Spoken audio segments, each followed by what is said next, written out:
oh, I totally, I get what this is. And so then fast forward a year after that, and yeah, I ended up coming in and covering, and then I played Princeton Rod for 1,000 or something. I was going to say, it's over 1,000 Forever, performances. Yeah. Howie, had you puppeteered? You had not puppeteered before, right? No, but as an only child, I was. Had to make friends somehow. I was in desperate need of friends, and I would watch Sesame Street, and I would sit and just try to copy everything this pop. I was fascinated with it. And then luckily, with all of you and Peter Linz and just like helping me through it all, and then there were a lot of rehearsals I was crying. It hurt so bad. Yeah. Just the stamina that it takes to and I don't know, was it different for you guys from going here to here? Oh, it's very different. It's like very completely different. Tell us about that, muscles. because I think a lot of people don't understand kind of how that works on This hurts television. really bad. Yeah. When you're working on TV, you're usually standing or scooting around on the floor on Sesame Street, but you're working above your head, so you actually have the advantage of having your whole spinal column sort of supporting you and stuff. And Avenue Q, you're just cantilevered out to the side, so it's a different kind of set of muscles and a different kind of stress. I don't know if any of you guys have ever been to a musical reading where actors have music stands and their material like that, and so they have to kind of look up and look down because they haven't memorized the material yet. But when you're doing Avenue Q and they're puppets, Oh my God. they can look at the words, but the puppets look like they're off book. No, I just remember it's really hard to do page turns in a reading, so I had sometimes to the prepare puppets my have to script. I turn always the had, pages with their the mouth. tape and accordioning for multi-page scenes and stuff like that. But I wanted to say, Howie, you were one of the people who picked it up, the puppetry, really quickly. You and Christian Anderson, I think, were two of the people who picked up the puppetry the fastest. I think because we loved it so much and we wanted to figure out how to put the entire human condition in your hand and make it all. Well, there's so much to it that you wouldn't guess when you watch somebody who's a deaf guy. Okay, we have a very special guest. But there's so much involved. It's like, can you tell us a little bit technically about the way the hand has to be and Well, where you're... I mean, I've been through auditions and stuff like that. Both, I've gone through auditions. I've been on the other side during auditions. There are brilliant performers who just cannot translate this to this. And some people, would say, "Hi, Nikki, how are you?" I have to hold the microphone to him because I know. I don't actually make noise. That's true. It's awkward. To get it, there are basics. A lot of people, the natural instinct is to close the hand as you're speaking. A lot of people can't get past that. When you have to think about the human face, we open our mouths when we speak. That's just a basic that some people never even get past that. Yeah. But then to get to a point where it's so natural that you believe that this is a living, breathing creature. I'm not? Who it would hurt very much if I. It's harder. Anyone who does something really well, and you were talking about ballet dancers, anybody who does something really well makes it look effortless, and you don't see the effort, but it's hard to get to that point. But everybody assumes, people know ballet is hard. People think puppetry is the easiest thing in the world until they try it. You know what it's most like? It's most like learning a new musical instrument. For those of you who play musical instruments, it's actually, the disciplines are very similar. And it's a very similar sort of process, because what it is you're channeling your performance through an outside vessel. You're channeling your performance in something that's outside of yourself. And that's such a cheap gimmick, All I'm doing is this, okay? Don't do that again. Timing. It's the timing. You stripped me. Yeah. There is just so much to it, and it just looks so flawlessly executed on stage.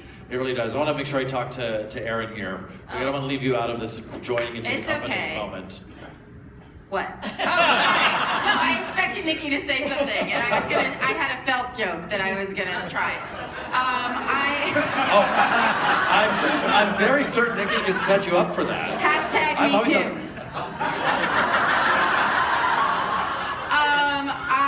I lived on the Avenue Q. I came after the Vineyard production when they did the Broadway transfer. I got a call. I was directing a show in Seattle, and I didn't know anything about it. But fortunately, when my friend called to tell me about it, I called my agent, and she coincidentally happened to represent all the puppeteers because she was Johnny's agent prior. So she said, "Oh, you know, coincidentally, yeah, I can get you an audition." And the casting director did not want to see me because I would have had to fly in from the West Coast.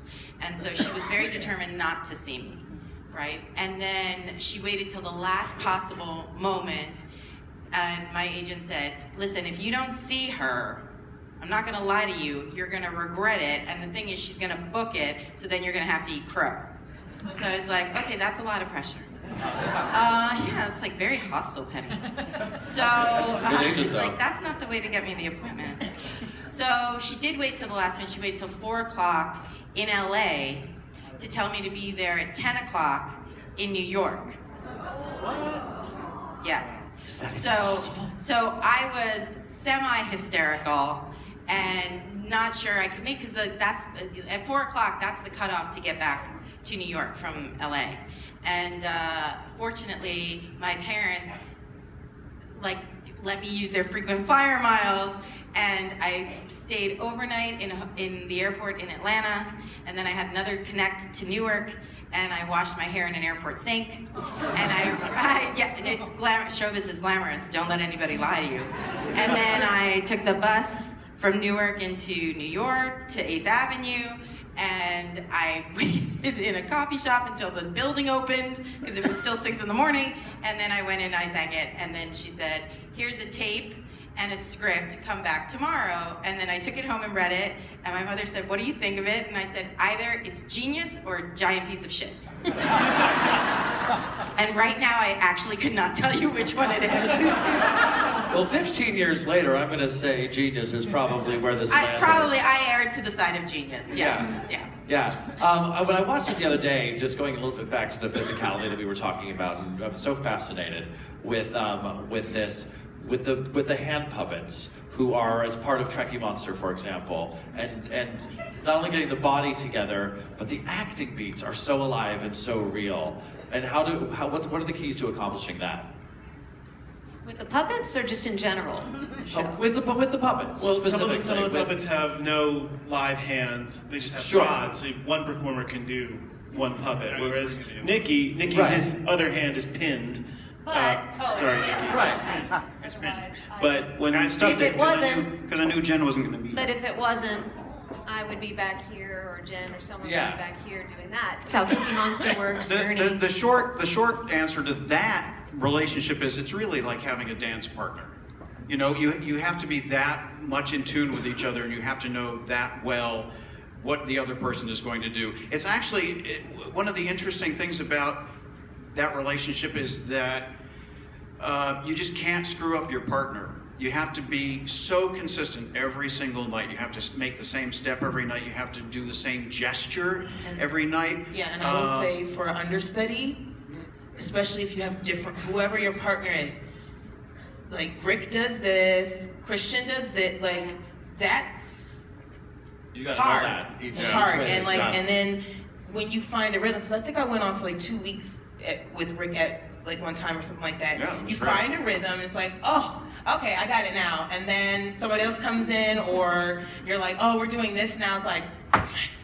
Like I had it. So, but that, I think that was probably the hardest thing personally for me, was to just feel it. But I kind of know what he kind of likes to do, or he does, or you know. So I think that was like probably the hardest thing, especially for his understudies with the puppeteering, because. Yeah, you gotta know those beats.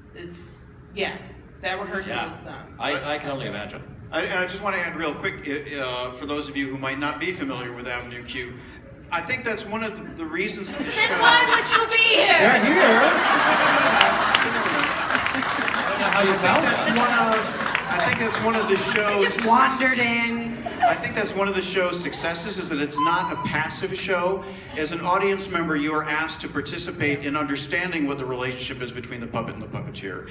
It's like watching a foreign movie with subtitles at first. You're like, where do I look? And then after the first a few seconds, your brain totally accepts that and just takes it all in. That's one of the things I like about Avenue Q, is that it challenges the audience to participate in that. It's not just a show that washes over you and you don't have to think about it. It's not just fluff. And it's a clever show with issues. Yeah, and let's talk about some of the issues with that, though, because the themes that are so timely even today, and even maybe resonate more, but, themes of, hi. Hi, we're going to jump to Q&A because we have some special prizes.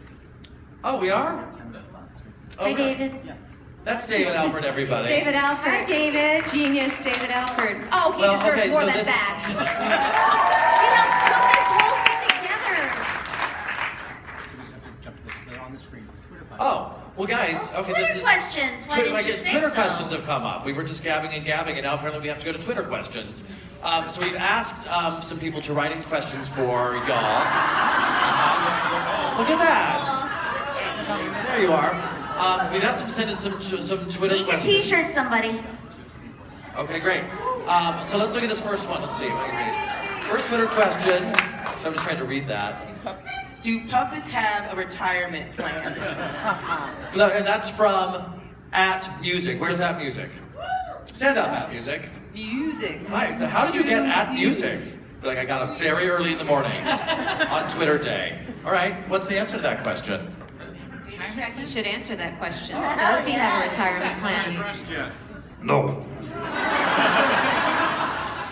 We're not in the union. Well, guess what, @music, for tweeting us that question. You just got 2 tickets to go see Avenue Q. Yeah. All right. What's our next Avenue Q a day? This is Joy Raymer. Stand up, Joy. Hi, Joy. Joy wants to know, is there any sort of exercise regimen for building up strength for handling the puppets? Also, Stephanie, what was it like working with Julie Andrews? Well, let's do the first question. First question first. People just think, oh, is your arm tired? Well, it's your hand, so doing grippy exercises like that, because you're Lot doing of this stretches. constant movement a lot. Lots of stretches. The shoulder is really what gets you too. And PT, you Yeah. have to have it a lot. Yeah, but also it's so weird. Puppetry is the sort of thing that uses muscles that you don't use in anything else. Right. So I can't say, oh, if you do curls or you do this, it's just you kind of have to do it a lot and Yeah, get it it is, in your it bones. is one of the, it's just like, what are the exercises you do to be a good basketball player? Well, you do drills, but that's, what a drill is really just doing it, right? So you really just build up the muscles and the stamina that you need from doing it. I've been doing this since like birth. And I actually have trouble buying clothes that look like a normal person because my right side is so much more developed than my left side. I'm sort of lopsided. And Stephanie, Julie Andrews, lover, hater.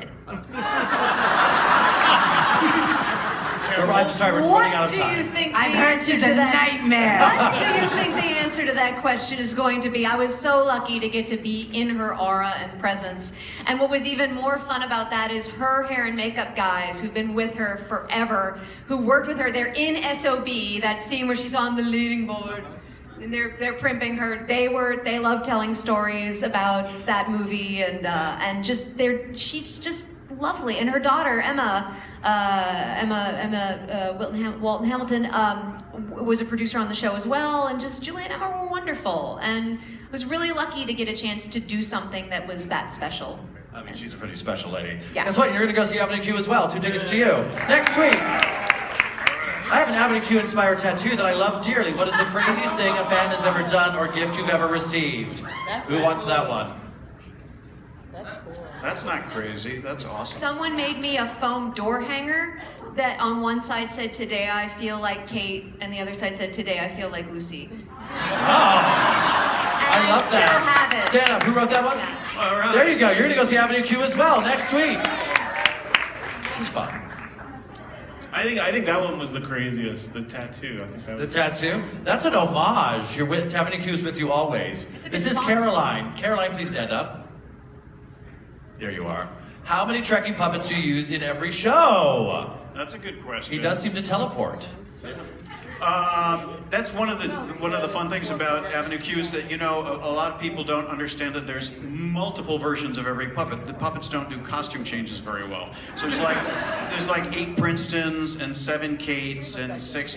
There are a total of 4 Trekkie monsters in the New York production. Okay, that's it for This Okay. movie is definitely the. Yeah. Next tweet. Okay, we're running desperately low on time, and I hate it. 'Cause I want to talk to you guys Wait, do you forever. need to get a... Favorite mess up on stage? Oh, can I take this one? Yeah. So during previews at the Vineyard, it was our 3rd or 4th preview, and I think it was your birthday, right, Rick? Oh, that's not a mess up. That's a tragedy. Well, I think it was the moment that I lost it the most. Rick, they blacked out the lights after Internet is for Porn, and there wasn't enough light at that point yet to get him off stage. Actually, I ended the Internet is for Porn with Trekkie Monster, like an Al Jolson thing, right? So I'm down on my knees and I'm in a pin spot because there was playoff music to help Jen get up to the 2nd floor because the next puppet character that she has to do is up on the 2nd floor. It's Mrs. Thistletwat. So we needed to fill some time. So after Porn, there's this little playoff and I'm in the pin spot and I'm exiting stage right. And at the Vineyard, they took out the first couple of rows of the seats and they built an apron on the stage so that there was an extension on the front of the stage that ended before the proscenium did. Well, there was escape stairs there and we were in our early previews and we weren't quite done with everything and there was no glow tape on the stage and I fell off the stage. Maybe Oh, no. they turned off the conductor monitors too. You used to Yeah. have some light from that. So I fell down the stage and I badly sprained my ankle. Yeah. Jeez And he Louise. could. This was the 3rd preview, and he could not complete the run. At my of the 45th show. birthday. Sacrifice for your art. All right, next tweet. We're down to a minute. This went too fast. Broadway Central, how have the puppets changed from 2003 to 2019? Oh. They're a lot more beat up now. You have to understand that all those puppets are built by hand. There's no factory, there's no store to get them. Rick designed them, and every puppet is built by hand. He has patterns, but of course, everything changes, you know? The biggest changes occurred between off-Broadway and Broadway. The original design concept of Avenue Q's puppets was that it was a sort of dingy version of Sesame Street, and there were subdued colors. And what we discovered is that the subdued colors and the subdued colors of the puppets made it hard to see. So when we moved to a larger house, I had to redesign a bunch of stuff, and we basically brightened up the color palette substantially. And the 2 characters that went through the most redesign were Lucy and Princeton. We wanted basically both of those puppets to look better. We wanted Lucy to be sexier and to look younger. She looked a little older in the original incarnation of her. And Princeton just went through some refinement to try to make him look a little bit better, a little more handsome. Abs. Yeah. Yeah, he does. And Trekkie's horns got bigger, and those were the main changes. But between Broadway and now, no substantial changes. The designs, that's one of the things I'm most proud of. But it's good, it's the good. designs really hang in there. You guys, unfortunately, we ran out of time much sooner than I think any of us would have liked. I hate that. But can you each, in like 10 seconds, just tell us how Avenue Q has changed your life? Quickly, Carmen. In the fastest way possible, I guess. Don't take up all the time. Hurry up. Go to Ann, I don't know. The difference between my career before Avenue Q and my career after Avenue Q is that after Avenue Q, everybody knew who I was. I didn't have to explain, tell my resume, or anything. It was just, oh, you're that girl from Avenue Q. Bobby Lopez. Yeah, it was my dream coming true. It was nothing. Even though I've had a lot of great successes afterward, there was never any experience quite like Avenue Q because my life went from being a nobody to getting the career that I wanted. Always be grateful. Eric Will. It was my debut, and also it gave me a platform later to write my blog. Yeah, which you should only direct. There's a fantastic article that Erin has written that involves some whitewashing of casting in Avenue Q. People in some love places. to whitewash Avenue Q. And you need to read it, and it's an important read. So look up the Fairy Princess. Howie. I always wanted to be on Sesame Street, and I always wanted to be on Broadway, and I got to do them both at the same time. So that was Mr. Bruzzo. I wouldn't be in this room via any other path. There's no way I would have gotten to be part of this community in any other way. This was the only way I could have gotten here. I'm so grateful. You already heard all of my stuff, so. You guys, thank you so much. I bought a Congratulations. house. You bought I bought my apartment. Listen, that's about as high as I was gonna get. Thank you guys so much. Congratulations.